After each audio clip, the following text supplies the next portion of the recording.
Assalamualaikum warahmatullahi wabarakatuh. Hello, my name is Anissa Pianim. My program study International Business Administration. Okay, now I want presentation about operational strategy formulation. Part 1. Operation Strategy Formulation. Strategy formulation is an analytical process of selection of the best suitable course of action to meet the organizational objective and vision. Is this one of the steps of the strategy management process? Strategy formulation process is an integral part of strategic management as it helps is framing effective strategy for the organizational, the surface and grow in dynamic business environmental. The next point, step of strategy formulation. The step of strategy formulation include the following. Number 1, stabilizing organizational objective. This involving establishing long-term goal of an organizational. Number 2, analysis of organizational environment. This is SWOT analysis, meaning identifying the company's strategy and weakness and keeping feelings over competitor action to understanding opportunity and threats. Number 3, forming quantitative goals, defining target so as to meeting the company's short-term and long-term objective. Example, 30% increase in revenue this year of a company. Number 4, objective in context with decision plan. This influence that up the grade for everything department of their work in concur with the organization as a whole. Number 5, performing analysis. This is done examine the direct of organization between the individual and the standard performing of an organization. And number 6, selection of strategy. This is in the final step of strategy formulation, in involving evaluation of the alternative and selection of the best strategy among them, the strategy of the organization. Okay, the last point, the alignment map framework. Now we will discuss its block of the alignment map framework in detail. Number 1, strategy. Strategy or business strategy are the decision at the strategy business unit SBU level determine how the SBU will support organizational goals. Number 2, manufacturing tax. Money research also put is a competitive priority and it include the following: cost, quality, flexibility, and delivery. And number 3, other function tags. This include other functionalities which and present in a company like design, marketing, and sales, etc. Manufacturing conversation.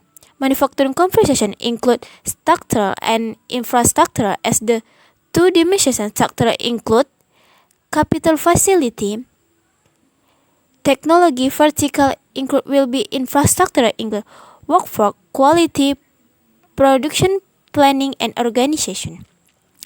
Number 5, manufacturing performance. Manufacturing performance can be measured by different metrics like productivity, impact on bottom line, etc.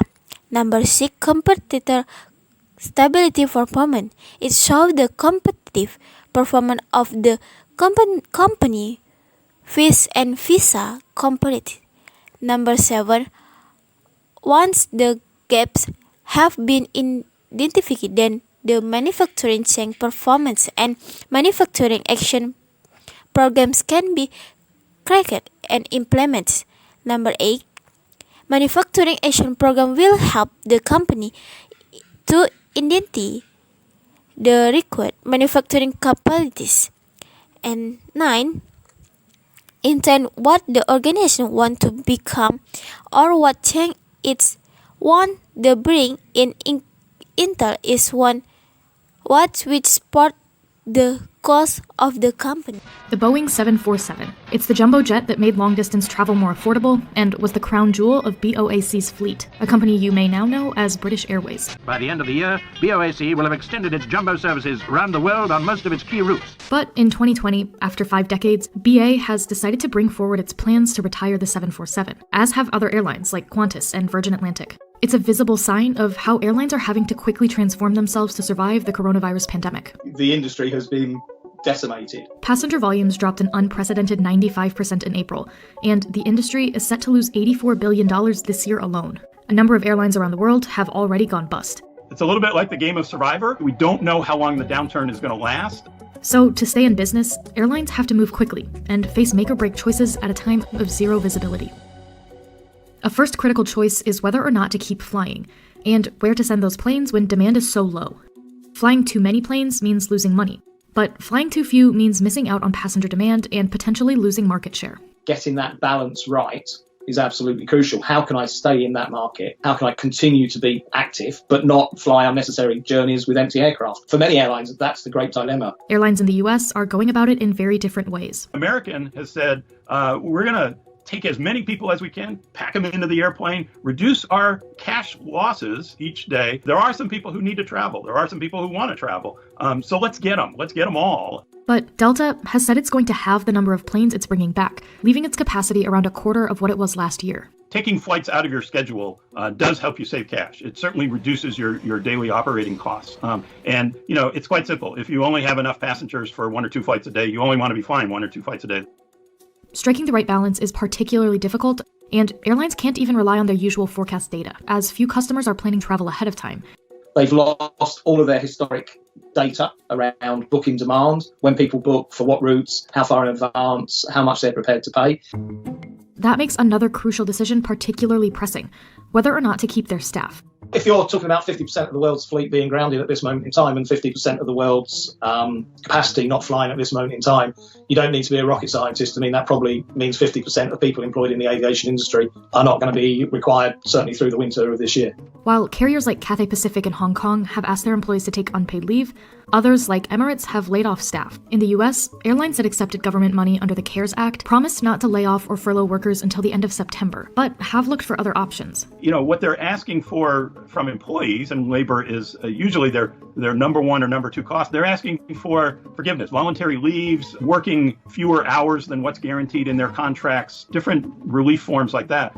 American has warned 25,000 of its staff that their jobs are at risk once funding expires. And United said it's exploring shedding 36,000 employees, nearly half of its US workforce. But furloughing specialized workers can have long-term consequences. You don't want to furlough a pilot for just a couple months and then have to bring them back for a couple months of training. And you don't want to create training cycles where you just jam up your facilities and you can't get the people trained that you need to get trained. There are only so many hours in the flight simulators. Back to those 747. The jumbo's cruising speed of 625 miles an hour makes relatively short work of the Atlantic flight. Huge planes like these, which can sometimes carry more than 500 passengers, have become difficult to fill as few people are flying around the world.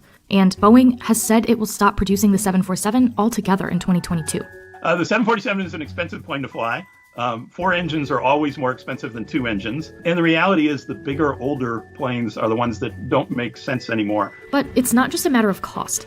The retirement of so many 747s reveals a much deeper change. The aircraft was designed and has been used most recently with quite large proportions of first and business class seats. Now, the one thing that is not coming back, and is certainly not coming back quickly, is corporate demand. Delta CEO Ed Bastian told analysts he didn't expect corporate flying to ever recover to its pre-pandemic level. You can often cover the cost of a flight just filling the business class seats, and then everything else in coach is profit. But if that's not the case, if business travel doesn't come back, then what do you do? In just a few months, what had been a steadily growing sector for decades has become a huge loss-making business for airlines.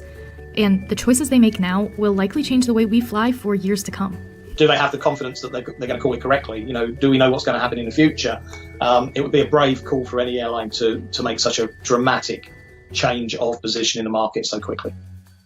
Listen in this video, different departments of a company following different strategy which are deployed by their management group for activating their ultimate goals. There are challenge or present strategy.